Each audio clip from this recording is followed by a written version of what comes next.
হ্যাঁ ব্যায়াম করতে যাবে ব্যায়াম করতে যাবে ব্যায়াম করতে যাবে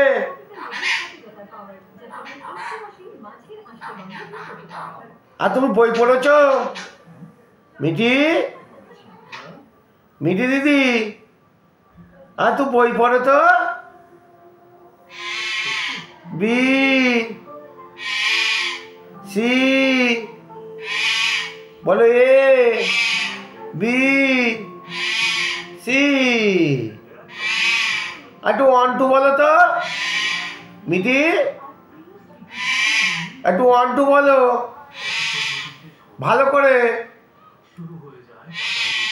আর একটু 1 2 বলো শোনো শোনো ভালো করে দেখো 1 ওই রকম